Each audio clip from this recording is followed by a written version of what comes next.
Chen, parce que vous avez deux fois, vous avez travaillé vraiment auprès des professionnels sportifs et professionnels de glace et tout. Donc, est-ce que ça change un peu votre compréhension de l'esprit de sport ou de l'esprit de Jeux olympiques, par exemple? Je pense que les JO sensibiliseront les gens au sport et les encourageront à éganger dans les sports divers.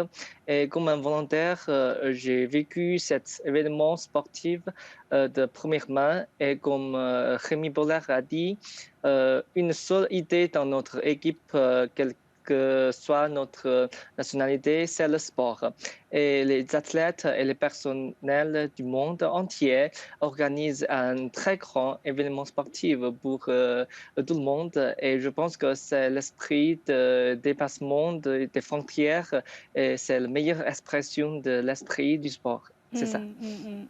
Quelle est votre compréhension, Jonathan? Je suis d'accord avec une snowboardeuse chinoise qui a dit le sport de snowboard, c'est pas simplement un sport de compétition où on veut uniquement gagner.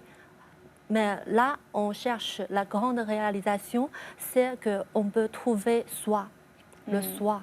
Et tout en profitant de la vie de tous les jours d'une manière joyeuse. Et ça, Je vois le snowboard, c'est une discipline philosophique.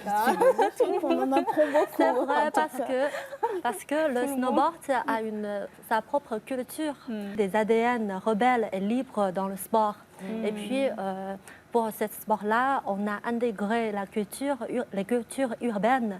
Ça veut dire les musiques hip-hop, les mouvements qui sont très larges, qui sont très libres dans ce sport-là. Et c'est pour ça que ce sport-là, il est accepté, il faut attendre 1998 qu'il soit accepté par les JO d'hiver. Mais maintenant, il est accepté et il est dans les JO d'hiver. Je suis très contente. Je vois bien que le sport vous change beaucoup. Hein. Christelle, quelle est votre compréhension, quelques mots sur l'esprit du sport et l'esprit Sur l'esprit sportif, je crois que le snowboard est un exemple vraiment complet sur l'esprit sportif. L'esprit sportif, c'est d'abord de se regrouper, d'avoir cette sensation de bien-être, de pouvoir se défouler, de pouvoir faire ce dont on a envie. Et voilà, c'est vraiment un esprit rassembleur. C'est pas un esprit pour diviser, dire tel est d'un côté, tel est d'un autre. Non, c'est cet esprit vraiment de communion ensemble. C'est aussi l'esprit des JO aussi. Oui, tout à fait. Donc, c'est ce que je disais, c'est l'esprit des Jeux olympiques aussi, c'est-à-dire d'unifier les gens, de rassembler les gens, de ne pas les séparer, bien qu'il y ait des petits problèmes. Mais c'est le sport, ce sont les Jeux olympiques qui vont nous permettre tous d'être unis et ensemble de voir un avenir ensemble, comment avancer et comment aller de l'avant. Pour moi, l'esprit sportif, c'est qu'il faut tout d'abord apprendre à perdre et puis on peut mieux gagner notre vie. Parce que pour les athlètes, ils ont toujours des compétitions et chaque fois qu'ils participent à un concours, ils peuvent soit gagner ou soit avoir un échec.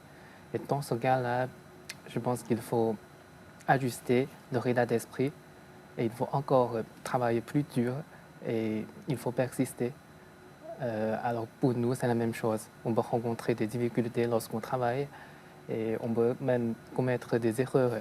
Il faut ajuster notre état d'esprit et travailler encore plus dur et continuer de s'améliorer. Donc dans ce cas-là, si on rencontre une autre situation plus difficile et plus complexe, on peut se débrouiller. Et Washino, l'esprit géo ou l'esprit sportif?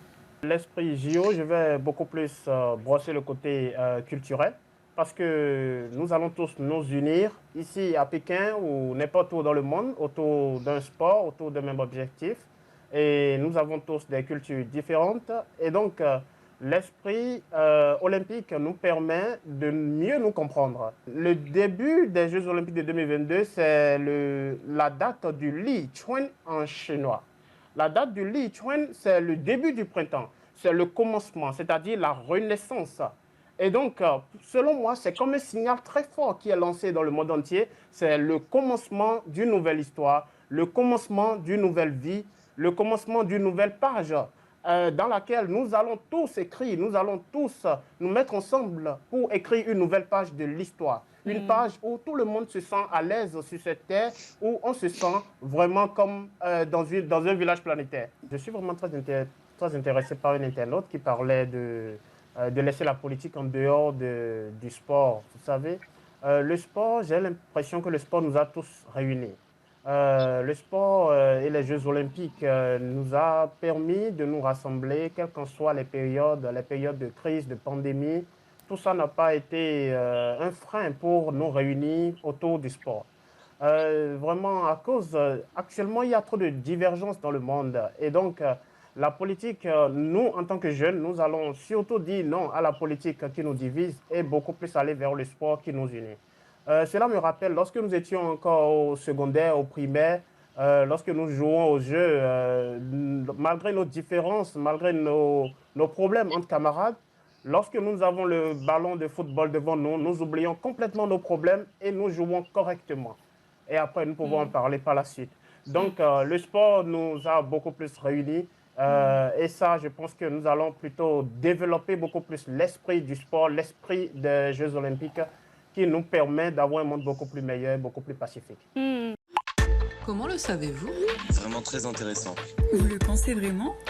Waouh, c'est nouveau pour moi. J'ai entendu dire. Merci pour cette information. Vous en savez plus? Passionnant. Je pense que cela devient Nous avons déjà abordé le sujet. L'avenir de notre génération commence maintenant. Vous écoutez? Désolée, mais c'est vraiment trop pour moi. Tout ce que vous devez savoir, ça nous intéresse. Tous les vendredis sur CGTN français.